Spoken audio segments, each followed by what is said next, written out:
여러분들이 성경을 예수 믿고 난 다음에 성경을 읽어봐라 그랬을 때 마태복음을 딱 읽으려고 딱 펴는 순간에 뭘 봅니까? 예수님의 족보를 보죠. 그러면서 야, 성경은 진짜 지루한 책이다.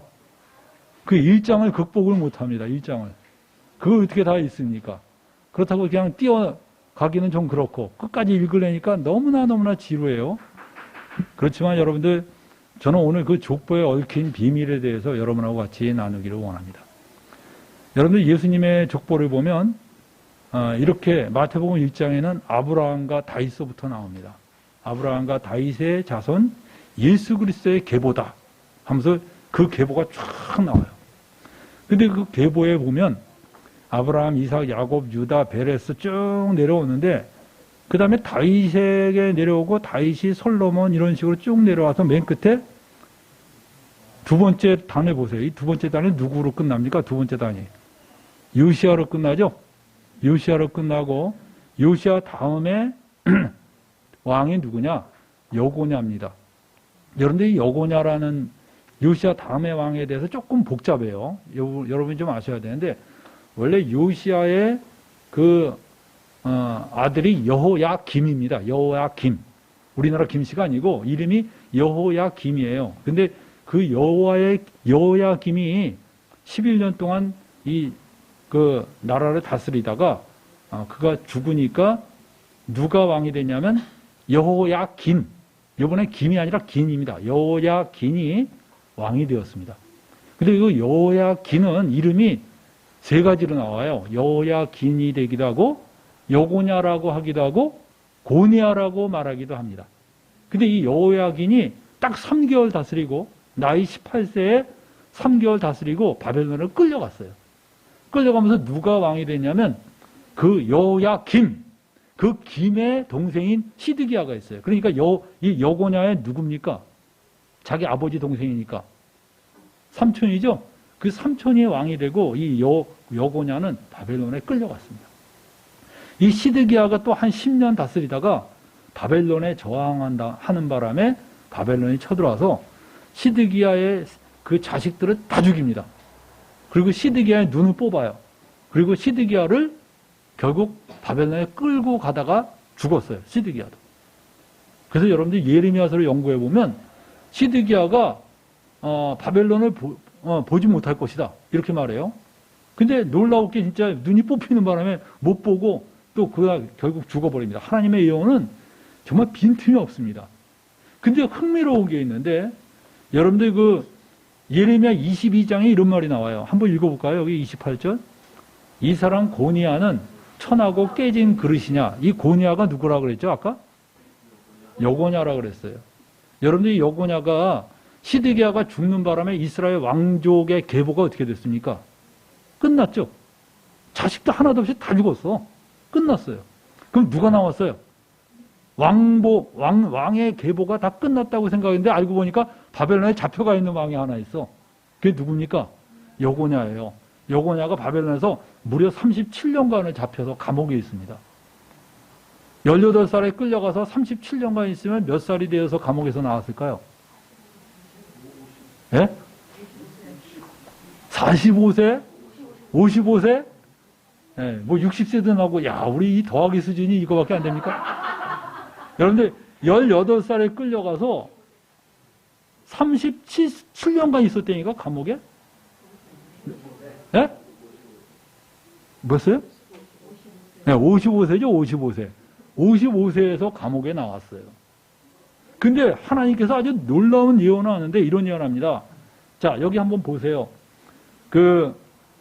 이 고니아는 천하고 깨진 그릇이냐, 좋아하지 아니하는 그릇이냐, 어찌하여 그와 그의 자손이 쫓겨나서 알지 못하는 땅에 들어갔는고. 바벨론에 끌려갈 것을 하나님이 예언하신 거고. 그리고 땅이여 땅이여 땅이여 여호와의 말을 들을지어다. 30절에 아주 중요한 하나님이 예언하시는데 이런 예언하십니다. 여호와께서 이같이 말씀하시니라 너희는 이 사람이 자식이 없겠고 그의 평생 동안 형통하지 못할 자라 기록하라 그랬어요. 여고냐는 뭐가 없다고요? 자식이 없다 그랬어요. 근데 여기 뭐라고 나왔어요? 여고냐가 누굴 낳아요? 여고냐가 누굴 낳아요? 스알디엘을 낳아요. 그러면 하나님의 예언이 틀린 걸까요? 여러분들 성경에서 하나님의 예언 중에 틀린 게 하나도 없는데 유일하게 여기서 사람들이 쇼크를 받아요. 이거 틀렸잖아. 틀렸어요? 안 틀렸어요?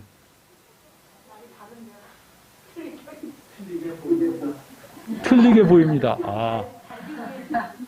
여러분들, 이 세상에 분명히 여고냐 다음에 자식이 없을 거라고 했는데 스알자일이 딱 태어나요. 그리고 스룹바벨이 태어나고 아비웃이 태어납니다. 도대체 어떻게 이걸 어떻게 설명할 수 있느냐?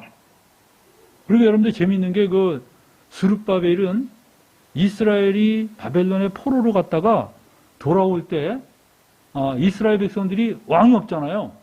그 왕의 스룹바벨이 뭐예요? 법적으로 여고냐의 아들이죠?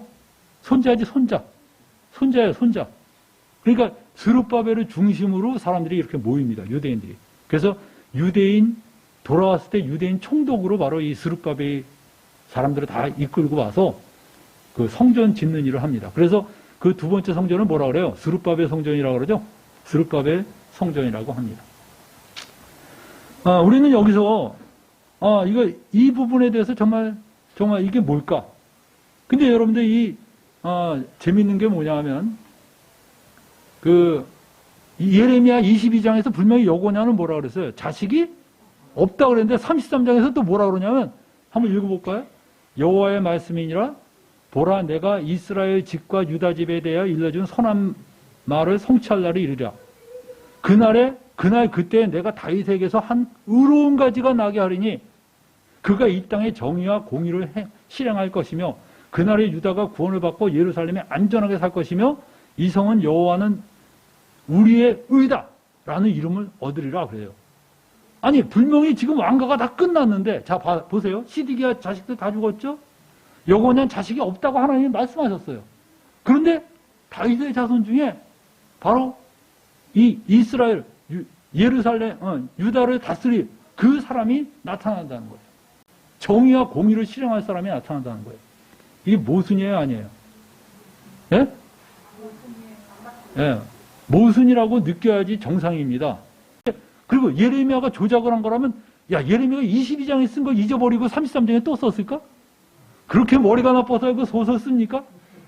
여러분 소설이 앞에도 말하고 뒤에도 잊어버리면 그거 큰일 날 사람이에요. 근데 22장에 그렇게 자식이 없을 거다 그래놓고 33장에는 다윗의 자손 중에 의로운 가지가 나타난다는 거예요. 놀라울 게 여러분들 이 말씀은 자세히 보면 누구를 가리키는 겁니까?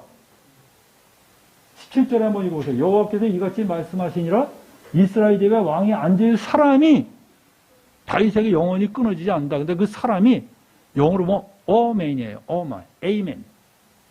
어맨이 뭡니까? 단수예요, 단수. 그 사람이 나타난다는 거예요. 그럼 누굽니까?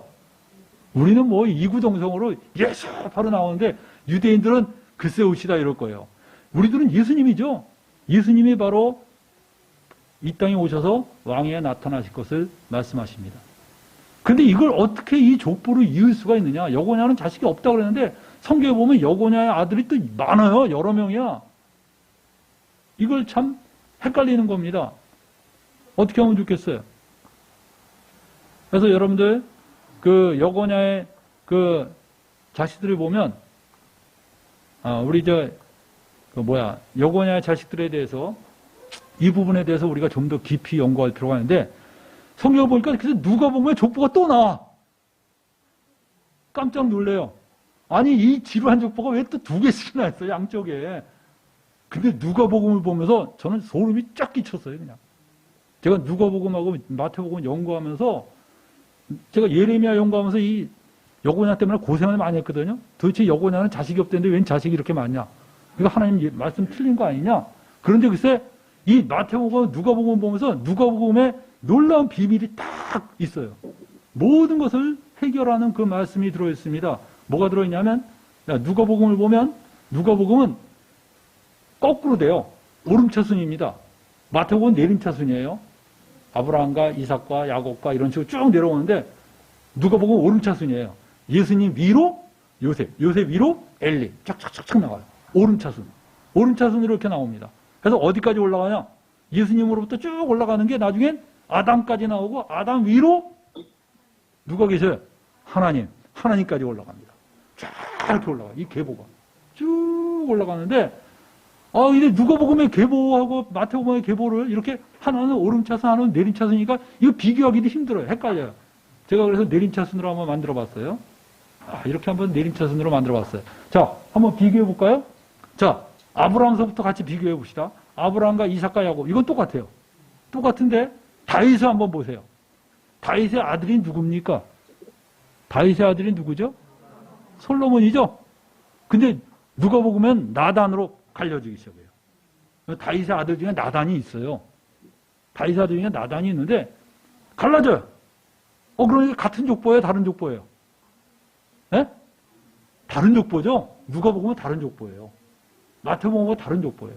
그래서 여러분들 누가복음에선 다윗의 아들이 솔로몬으로 하나 빠져나가고 하나는 나단으로 빠져나갑니다. 그래서 쭉 또 내려가요. 쭉 내려가다가 그래서 여고냐에 딱 오셔서 여기 잘 보세요. 여고냐 아들이 누구예요? 여고냐 아들이 누가? 마태복음에서 스알디엘이죠. 근데 누가복음에서 네리의 아들이 누구예요? 스알디엘. 세상에 네리의 진짜 네리가 아니라 스알디엘의 진짜 아버지는 여고냐일까요? 네리일까요? 둘 중에 하나는 양아버지예요. 둘 중에 하나는 양아버지야. 친아버지가 아니야. 근데 누가 양아버지일까요? 예? 왜? 하나님이 자식 못 낳겠다 그랬잖아. 이게 누구 아들일까? 네리 아들이에요. 그러니까 여기 잘 보세요. 마태복음에서 내려온 계보가 솔로몬에서 갈렸어요. 갈리면서 다시 어디에서 합쳐져요? 스알디엘에서 합쳐진 거예요. 야, 그러니까 스알디엘이 뭡니까? 혈통은 이쪽 혈통으로 내려오면서 법적인 왕통은 어디로 잡아요? 이 다윗의 그 왕통을 딱 잡는 거예요. 혈통이 다르면서 여기서 합쳐지는 거야. 소름이 끼쳐요, 안 끼쳐요? 네? 저는 소름 끼쳤어요, 그냥. 소름 끼치고. 그래서 하나님께서 법적인 왕통을 가지면서 혈통은 이쪽이야. 그러면서 결국 스룹바벨로 내려간 다음에 스룹바벨에서 또 갈립니다. 이 스룹바벨에서 똑같이 내려오면 요셉과 마리아가 형제자매가 되는데 결혼할 수 있겠어요? 여기서 또 갈립니다. 또 갈려서 어디로 갈려요? 스룹바벨은 아비웃과 레사를 낳는데 아비웃 계열과 레사 계열로 또 갈려요. 그런데 우리는 마태복음의 족보가 요셉의 족보인지 누가복음의 족보가 마리아의 족보인지 어떻게 구분할 수 있겠습니까? 사실 그 구분도 의미가 없습니다. 왜 의미가 없냐면 마태복음이든 누가복음이든 결국 이 스룹바벨에서 스알디엘과 스룹바벨에서 하나가 되기 때문에 그렇습니다. 그렇기 때문에 우리는 이 마태복음의 족보와 누가복음의 족보가 분명히 하나는 요셉이고 하나는 마리아일 텐데 어느 것이 요셉이냐 어느 것이 마리아냐로 골머리를 앓을 필요는 없어요. 일반적으로 우리는 누가복음의 족보가 마리아의 족보라고 알려져 있습니다. 여기서 우리는 이 족보에 대해서 연구를 하면서 우리는 이 마태복음 족보를 또 조금 관심을 갖고 볼 필요가 있어요. 왜 관심을 갖고 보냐면 마태복음에 나오는 여자들을 한번 보면 왜 마태는 족보를 기록하면서 여자를 기록했을까? 예? 유다는 다말에게서 이렇게 나왔어요. 그러니까 유다가 누구를 낳고 그러면 되지 유다는 다말에게서 왜 다말이라는 사람을 언급했을까? 여러분들 다말은 누구예요? 유다의 며느리예요. 아주 숭하죠? 시아버지가 며느리하고 자식을 낳았다. 야, 이건 정말 완전 스캔들입니다. 근데 왜 마태는 이걸 기록했을까? 저는요, 이 마태복음에서 나오는 여자들은 전부 독특한 여자들이에요. 한 여자만 빼고. 그 한 여자는 나중에 얘기하겠어요. 정말 독특한 여자인데 다말이 뭐냐? 여러분 다말이 시아버지하고 이렇게 관계를 가졌다고 그래서 다말은 음탕한 여자 막 이렇게 생각하는데 아닙니다. 저는 다말에서 뭘 보냐면 다말은 결혼했는데 글쎄 그 첫째 아들 엘이 아주 악한 사람이에요. 진짜 형편 낙가물어요. 그래갖고서 어떻게 하냐? 하나님이 쳐서 죽었어요. 엘이. 그 다음에 둘째 아들이 그 형수를 취했어요. 왜냐하면 그 유다의 그 법칙이, 그 이스라엘 법칙이 뭡니까? 형이 죽으면, 자식 없이 죽으면 동생이 의무적으로 자식을 낳게 해줘서 요즘 같으면 뭡니까?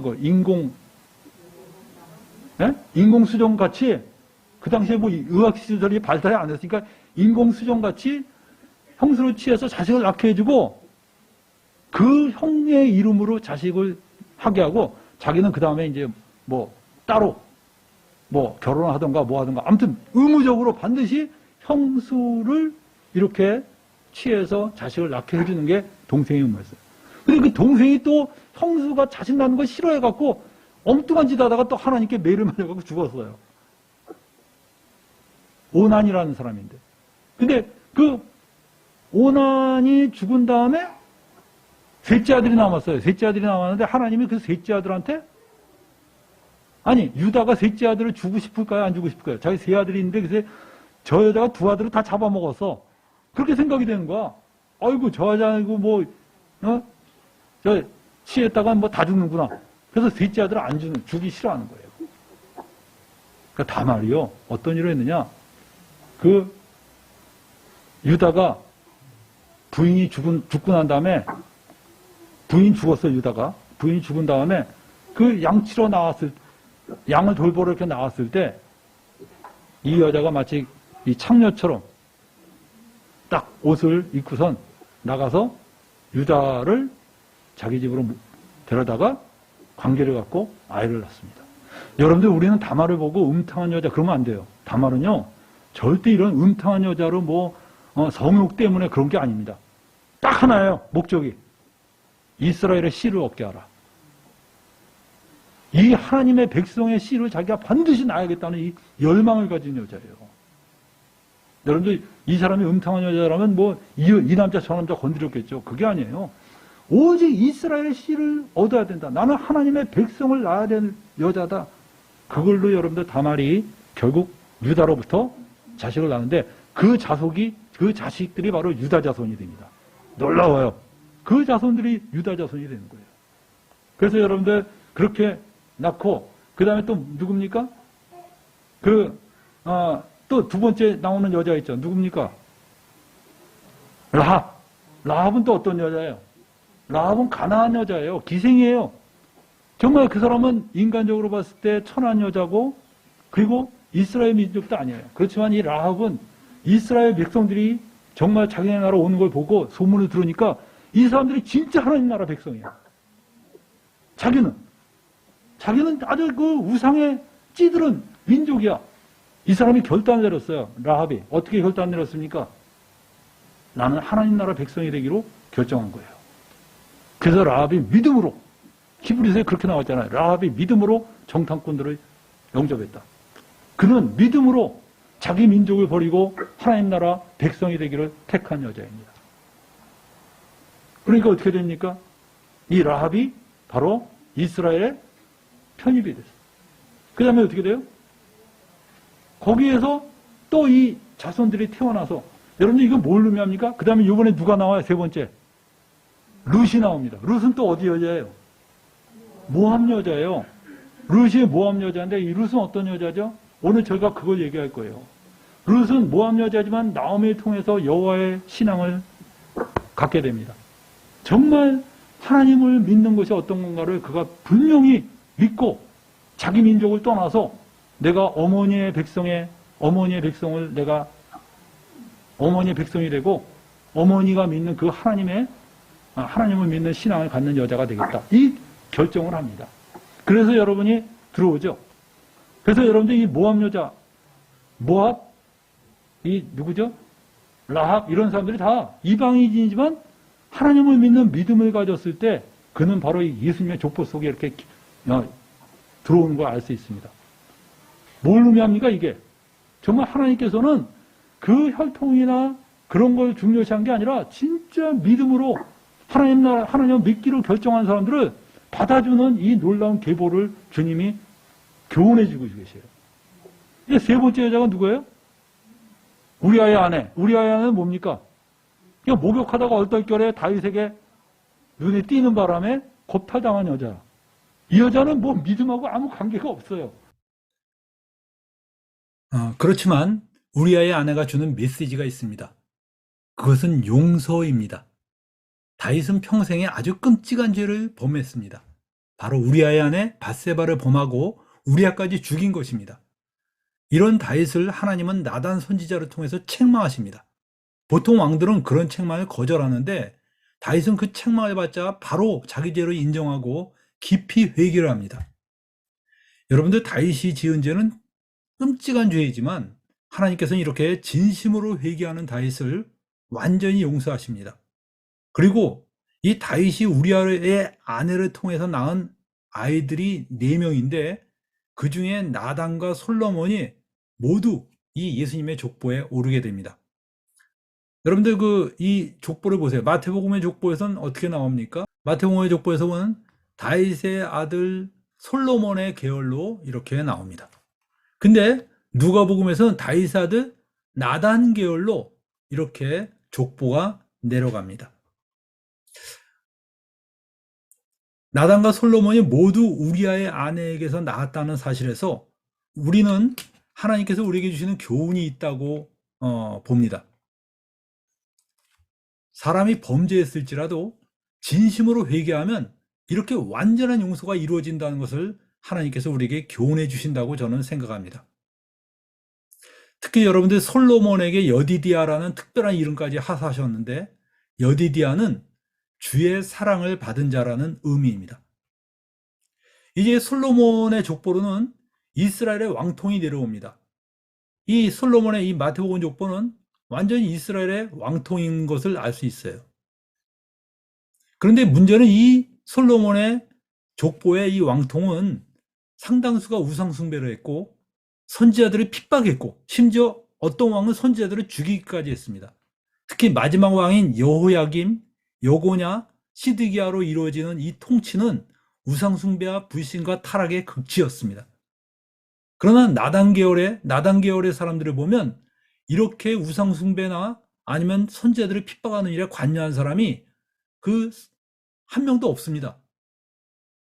기록이 없다는 것입니다. 구약 기록에 그런 사람이 한 명도 없습니다.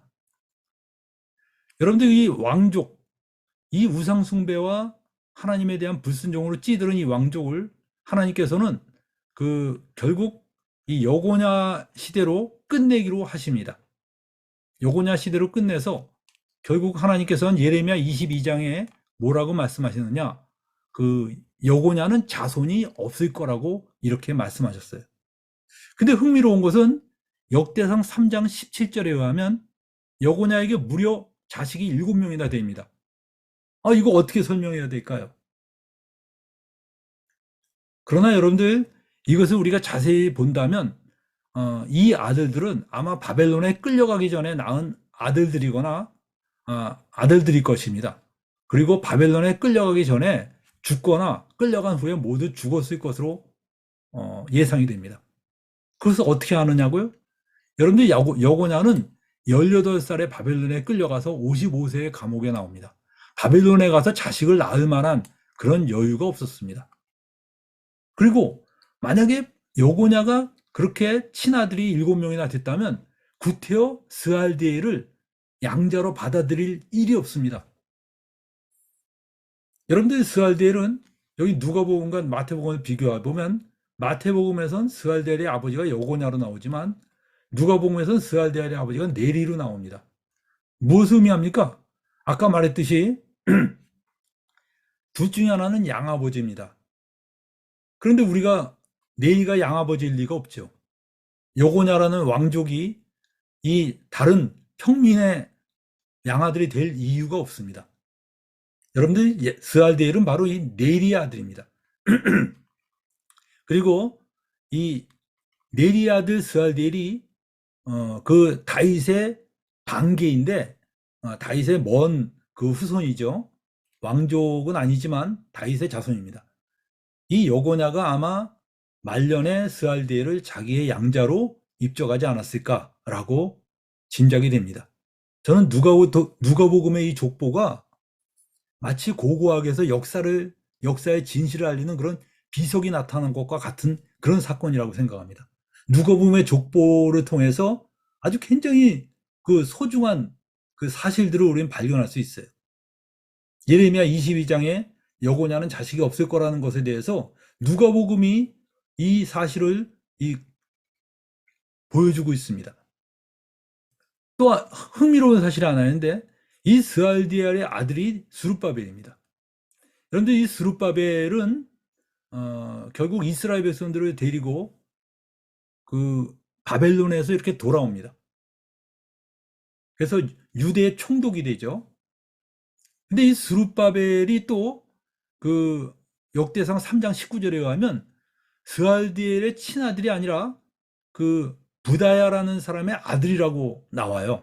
그러니까 이게 또 헷갈립니다. 굉장히 헷갈리는데, 그런데 여러분들 이것은 사본상의 오류일 것입니다.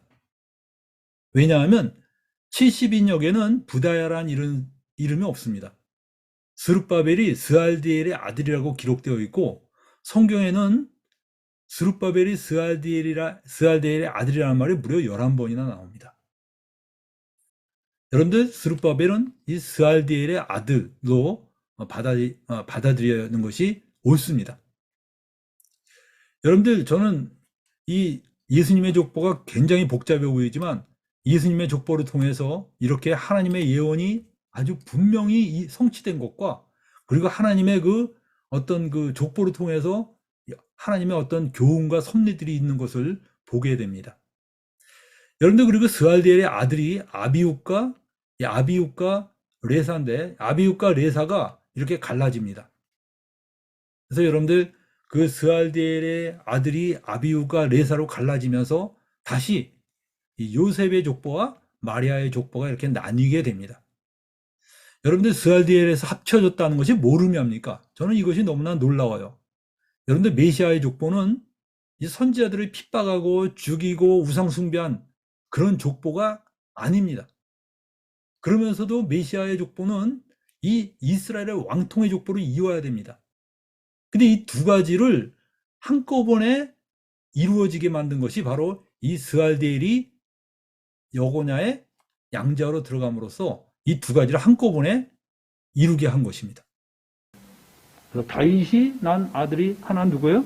나단이고 하나는 솔로몬인데, 나단 계열로 쫙 내려가기 시작해요.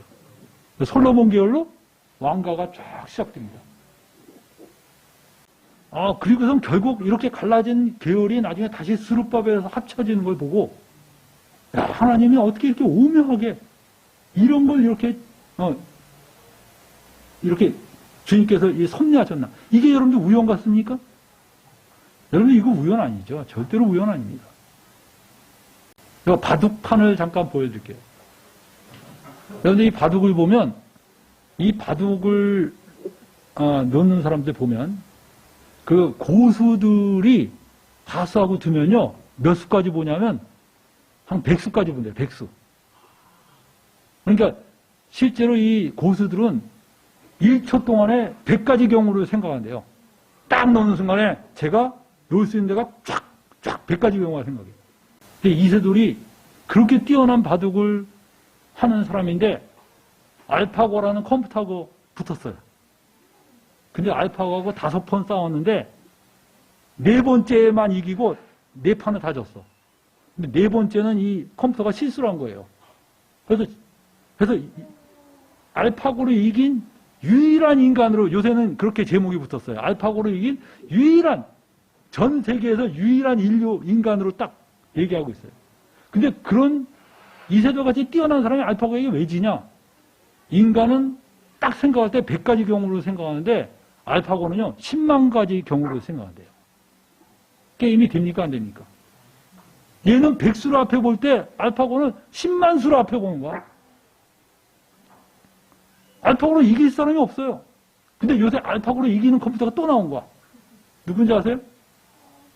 알파 제로라는 컴퓨터가 나왔어요. 알파 제로는 알파고하고 싸워서 100점 100승이래. 알파고가 힘을 못 써요. 왜 그럴까요? 알파고가 10만 수의 경우의 수를 되는데, 얘는 100만 수를 경우의 수를 보는 거야. 그냥 그 자체에서 학습해 갖고선 바로 결정하는 거예요. 그렇다면 하나님은 어떠실까요? 예? 여러분은, 하수들은요, 아유, 말도 안 돼. 무슨 그렇게 생각할까? 근데 현실에서 일어나거든, 그게. 인간도 백수로 앞에 보는데 하나님은 몇 수 앞을 볼까? 예? 200수? 300수? 여러분은 그 차원으로 생각하니까 하나님을 믿어도 맨날 자기 수준으로 믿는 거예요. 하나님은요, 무한이에요. 그래서 여러분들 무한의 세계에 가면 정말 소름 끼쳐요. 무한의 세계에서는요, 업그레이드라는 개념이 없어요. 우리 인간들은 뭐예요? 컴퓨터 알파고 대단하잖아. 근데 알파고도 뭐야? 업그레이드 되잖아. 왜 업그레이드 돼요? 이게 완전한 게 아니니까. 업그레이드 되는 거. 근데 무한에서는 업그레이드 개념이 없어요. 무한은 업그레이드 개념이 없습니다. 그냥 하나님이 인간 만드실 때 일단 만들어 놓고 가만 보니까 코가 없는 게 불편하구나. 그래서 코 붙여주고 이게 눈이 한쪽이니까 부쩍 안에 두 쪽 이렇게 만든 게 아니라 하나님은 무한의 하나님은요. 딱 만드실 때 그냥 퍼펙트야. 그냥 딱 하면 끝이야. 그냥. 우주도 그냥 뭐 이렇게 달이 없으니까 불편하지 달 만들고 이런 게 아니야. 하나님은 그냥 한 방에. 그게 무한에서만 가능해요. 유한은 항상 업그레이드 개념이 있어요. 무한은 그래서 여러분들 하나님께서는 이런 무한의 개념으로 우리를 만드시고 창조하신 분입니다. 근데 여러분들 그 무한하신 하나님이 어때요? 창세전에 그리스도 안에서 우리를 택하셨다 그랬어요. 이거 믿어져요, 안 믿어져요? 아니, 내가 태어나지도 않았는데 무슨 하나님이 나를 창세전에 택하셨나? 안 믿어지지. 여러분 머리로 하면 안 믿어져. 그건 절대 안 믿어져. 그러나 여러분들 한번 봐도 고수가 백수로 앞에 본다니까 하나님은 몇 수로 앞에 보실까? 에? 여러분 아담에서부터 지금까지 우리가 몇 세대 거친 것 같아요? 에? 수억 세대 거친 것 같아요? 안 그래요. 하나님은 벌써 창세전에 여기 자매님 태어날 거 아시고 형제님 태어날 거 다 아셔. 다 보셔. 하나님. 설마. 내 생각이 설마지. 하나님은 이미 보고 넘치시는 분이야, 하나님은. 예수님이 이런 말을 했어요. 참새 두 마리가 한 아싸론에 팔리는 게 아니냐. 그러나 너희 아버지께서 허락하지 않으시면 그 하나도 땅에 떨어지지 않는다고 했어요. 너희는 머리털까지 다 세신바 되었다. 이거 과장법이라고 생각하시는 분 손 들어보세요. 너희는 머리털까지 다 세신바 되었다 할 때 과장법이다. 과장법을 문학적으로 표현한 거다. 손 들어보세요. 그 사람은 무한이 뭔지를 모르는 사람이에요. 자기 수준으로 하나님 믿는 사람이야. 하나님은요, 무한의 개념에 들어가면요, 머리털까지 다 생겨 아니라 머리카락의 세포의 순서까지 다 하나님은 다 아시는 거예요. 설마! 여러분, 무한을 연구해 본 사람들은 무한이 얼마나 기가 막힌 세계인가를 알아요. 무한은 정말 기가 막힌 세계예요. 저도 옛날에 수학선 선생님이면서도 무한을 오해했어. 맨날 무한은 큰 수라고 생각했어. 근데 큰 수의 개념이 아니야. 그걸 뛰어넘는 수예요. 무한이 딱 가면 큰 수도 제로야, 제로. 제로야, 큰 수도. 아무리 1조에 1조 제곱. 숨도 쉬기 힘든 거예요, 그거. 그런 것도 무한이 옆에 딱 쓰는 순간에 nothing이야. nothing. 무한은 여러분들 어마어마한 거예요. 근데 하나님은 무한하신 분입니다.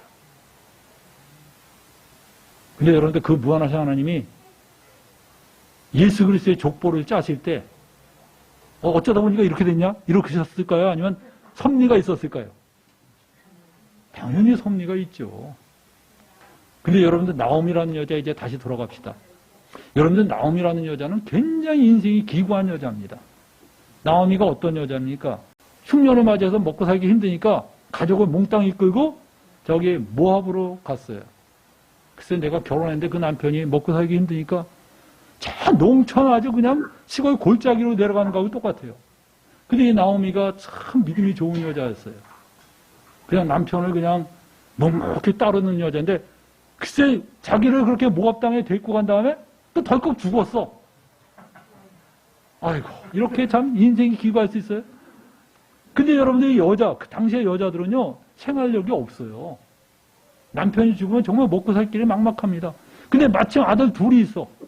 그래서 그 아들들이 그래도 큰 의지죠. 그래서 그 아들 둘이나 있으니까 그 아들 둘을 결혼을 시켰어요. 근데 그래서 그 아들 둘도 죽었어요. 한 명이 아니라 둘 다 죽었어. 그럼 여러분 어때요? 여러분 마음속에? 예? 불교로 전환해야 되죠, 이제. 너무나 많은 사람이, 야, 이건 더 이상 기독교는 안 된다. 많은 사람이 그렇게 생각해요. 근데 이 나오미가 어땠습니까? 나오미는 하나님을 향한 믿음을 저버리지 않았어요. 나오미가 얼마나 믿음이 좋으면 그 며느리들이 시어머니를 안 떠나겠다고. 아니, 아들이 죽었는데 시어머니하고 같이 살아야 안 살아요? 예? 아들이 있어도 안 살고 싶었는데 글쎄. 아니, 아들이 죽었는데 왜 시어머니하고 살아? 옛날에 물론 옛날 문화가 그랬을지 모르죠. 근데 이 글쎄 나오미가 이 며느리가 얼마나 나오미를 따랐는지, 나오미가 이스라엘로 다시 돌아가겠다 그러니까 쫓아오는 거예요. 그러니까 나오미가 길거리에서 그럽니다. 나 쫓아오지 마라. 나 쫓아왔자 아무 줄 게 없다, 줄 게 없어. 내가 뭐 아들이 또 있어서 너희 씨를 잊게 할 거냐? 그것도 못 하잖아. 그러니까 돌아가라 그래요. 그러니까 이 며느리 둘이요, 통곡을 하면서 웁니다.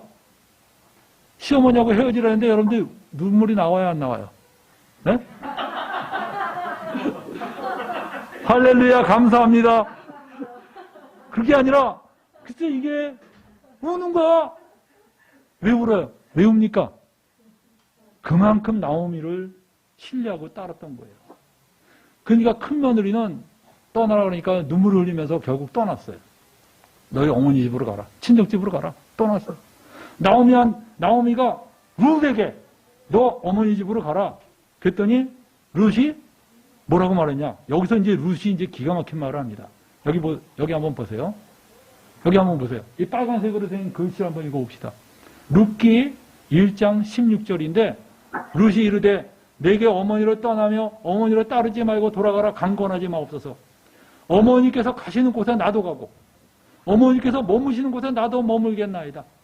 어머니의 백성이 나의 백성이 되고 어머니 하나님이 나의 하나님이 되시리이다. 야, 이 룻의 이 결단은 놀라운 거예요. 어머니께서 죽으시는 곳에 나도 죽어 거기에 묻힐 것이라. 딱 얘기해요. 여러분들 이런 신앙 가진 여인들은 어때요? 너무 아름답지 않아요? 너무 아름다워요. 여기서 한번 질문합시다. 룻이 예뻤을까요? 못생겼을까요? 네?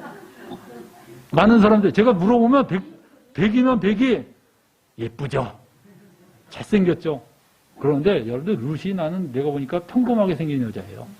그거 어떻게 하냐면 나중에 룻이 돌아왔을 때 이 나오미 그 가족의 밭을 되찾는 과정에서 그 밭을 아무나 되찾을 수 없고 그 친척이 되찾을 수 있게 돼 있거든요. 네, 권리를 물을 때 친척이 물게 했는데 어떤 친척한테 네가 물으면 그 룻도 네가 데리고 살아야 된다 그러니까 이 남자가 안 하겠다 그랬어요. 안 하겠다고. 절세 미인이면 그럴까요? 네? 절세 미인이면 내 밭을 다 바쳐서라도 살겠죠. 근데 글쎄 그 사람이 싫대요. 그러니까 보아스가 결국 나오미하고 연결이 돼서 보아스가 결국 그 땅을 다 물어주고 그 다음에 그 룻을 아내로 맞이합니다. 근데 보아스가 한 말이 뭔지 알아요? 야, 내가 지금 들었는데 너처럼 그렇게 시어머니에게 잘하고 그렇게 아주 신실한 여자를 내가 소문으로 들었는데 너 같은 여자가 없다. 마음미인이야. 마음미인. 얼굴미인이 아니라 정말 마음미인이야. 요즘 여자들은 그런 거 싫어하죠. 마음미인 필요 없고 얼굴미인 좋아하지만 진짜 여러분들 이 마음미인을 정말 알아본 거야. 보아스가. 그리고선 여러분들 그 보아스가 룻하고 결혼해서 다윗의 증조 할머니가 됩니다. 룻이. 여러분들 룻이 다윗의 증조 할머니 이거 대단한 영광 아니에요? 내 증손자가 왕이 됐다. 그것도 이스라엘 최고의 왕이 된 거야. 여러분들 근데 저는 제가 왜 이런 얘기 하냐면 룻은 참 놀라운 하나님의 은혜를 받았어. 그죠? 어떻게 그렇게 떠들어와서 보아스라는 부자하고 또 결혼하고 그 다음에 또 다윗을 낳는 이 정말 그 역사적으로 아주 자기 이름이 룻기라는 성경에 올라올 정도로 이런 복을 드렸지만 나오미는 뭐예요? 나오미는 뭐야? 예? 나오미는 얻은 게 뭐가 있죠? 남편 죽고 아들 죽고 나오미는 한 게 없어요. 근데 저는 여기서 이렇게 생각합니다. 여러분들 룻이 보아스에게 오기 위해서 어떤 일이 벌어졌어야 돼요? 만약 나오미가 잘 나가고 모압에서 뿌리 내려서 사업이 잘 됐으면 어떻게 됐을까요? 절대 안 내려오죠, 거기에. 그리고 아들이 끝까지 살았으면 룻이 보아스의 아내가 될 일이 없죠. 나오미는 자기 인생 속에서 자기에게 일어난 일이 왜 이렇게 나는지 몰랐어요. 그러나 그 과정 속에서 하나님은 어떤 일을 하셨냐? 룻이라는 여자를 세우시고 그 룻을 보아스의 아내가 되게 하시고 결국 다윗의 계열이 나타나게 하시고 거기서 예수 그리스도가 태어나게 하신 것입니다. 여러분들 나오미는 이 하나님의 깊은 구속사와 그 인류를 향한 하나님의 어떤 섭리를 알 리가 있어요, 없어요? 절대 없죠. 그렇지만 나오미는 어떻게 됩니까? 하나님의 그 섭리 속에 그는 한 역할을 한 겁니다. 어떤 역할을 했죠? 룻에게 하나님을 믿는 신앙을 심어줬어. 그리고 룻에게 정말 그가 이방 여자지만 하나님의 백성이 될 수 있도록 그를 이끌었어요. 이스라엘. 그리고 여러분들 그 이방 여자가 하나님의 백성이 됨으로써 하나님의 크신 어떤 교훈이 담긴 이 족보를 만들었어요. 여러분들 그 이사야서 42장 13절 한번 읽어볼까요? 여호와께서 용사같이 나가시며 전사같이 분발하여 외쳐 크게 부르시며 그 대적을 크게 치시리로다. 여기서 보면 나가시며 할 때 시며의 빨간색이 중요한 단어입니까? 아닙니까? 예? 전혀 중요한 단어 아니죠. 이게 무슨 중요한, 이거 없어도 여호와께서 용사같이 나가 전사같이 분발하여. 그래도 의미가 통해요, 안 통해요? 아무 저건 중요한 단어가 아닌 것처럼 보여요. 네. 아닌 것처럼 보이는데, 근데 여러분들 한번 이걸 보세요. 이 그림 한번 보세요. 이 그림이 이사야서 42장으로 그린 거예요. 42장 글씨를 쫙 써갖고선 만든 그림입니다. 이 글씨 하나하나인데, 요 글씨에서, 요 왼쪽 눈동자에 있는 거 있죠? 요 왼쪽 눈동자에 있는 글씨를 확대를 제가 한번 시켜보겠습니다. 이걸 확대시키니까 심이야. 그거 빠지면요, 예수님 눈알이 없어져요. 제가 왜 이런 얘기 하는지 아세요? 우리가 여러분 인생이 보면, 난 보잘 것도 없고, 보람도 없고, 아무것도 없고, 나는 정말 낫싱이다. 라고 생각하지만, 하나님의 거대한 창세전서부터 계획하신 그 모든 계획 속에서 여러분이 그 한 역할을 하고 있는 거예요. 여러분이 할 일은 뭔지 아세요? 반항하는 게 아니야. 감사하는 거예요. 하나님, 이해가 안 되지만 감사합니다. 하나님, 이해가 안 되지만 감사합니다. 그게 믿음이에요. 하나님, 감사합니다. 나오미가 그렇게 한번 얘기했다고 그래요. 하나님, 왜 남편이 죽고 아들도 죽고 참 기구합니다. 전 정말 이해가 안 됩니다. 그렇지만 하나님, 감사합니다.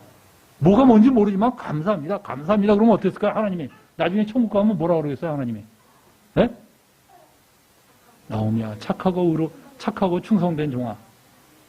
여러분은 많은 일을 함으로써 하나님께 어떤 상을 받는다고 생각하는데 성경을 깊이 연구하면 하나님은 부족한 게 없는 분이에요. 여러분이 하나님께 뭐 바칩니다. 여러분들 그거 하나님에게는 하나님 그게 중요한 게 하나님이 정말 기뻐하시는 제사는요. 감사의 제사예요. 하나님 저 이해가 안 되지만 감사합니다. 나 정말 이거 여러 가지 인생이 꼬인 것 같지만 하나님 감사합니다. 그저 감사합니다. 그 넘치는 감사 속에서 하나님의 섭리와 하나님의 뜻이 바로 이렇게 이루어지는 것입니다. 여러분들 신실하신 하나님, 실수가 없으신 하나님은 실수가 없어요. 여러분들 넘어지고 쓰러지고 그래도요, 하나님은 실수가 없습니다. 여러분이 그렇다고 여러분이 막살나는 게 아니라 우리는 내 삶 전체 속에서 바로 함께 하시는 그 하나님을 우리가 신뢰하고 따르고 감사하고 살면 하나님의 범사에 다 우리를 이끌어 주십니다. 할렐루야. 우리 한번 같이 한번 불러봅시다. 나의 반석이신 하나님.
여러분들, 나오미는 자기에게 일어나는 하는 일을 이해하지 못했지만 그는 하나님을 향한 그 신실한 믿음을 지켰습니다. 정말 주님을 신뢰하고 끝까지 주님을 따랐어요. 그 결과로 자기 며느리 룻을 주님께로 인도할 수 있었고, 그는 정말 이 위대한 하나님의 이 거룩한 족보에 자기 며느리를 넣을 수가 있었습니다. 여러분들, 우리 이 시간에 우리를 한번 돌아볼 때 정말 하나님에 대해서 이해 안 되고 섭섭하고 정말 내가 왜 이런 환경에 있는지 불평스러울 때 많을 거예요. 그러나 우리 이 시간에 하나님 이해가 안 되지만 감사합니다. 저 이런 환경에 있는 거 감사합니다. 하나님 감사합니다. 여러분 입으로 한번 주님께 주님을 신뢰하는 마음으로 감사합시다. 주님 감사합니다. 이것도 감사하고 저것도 불평했던 모든 것을 하나님 감사합니다. 감사합니다. 우리 같이 감사.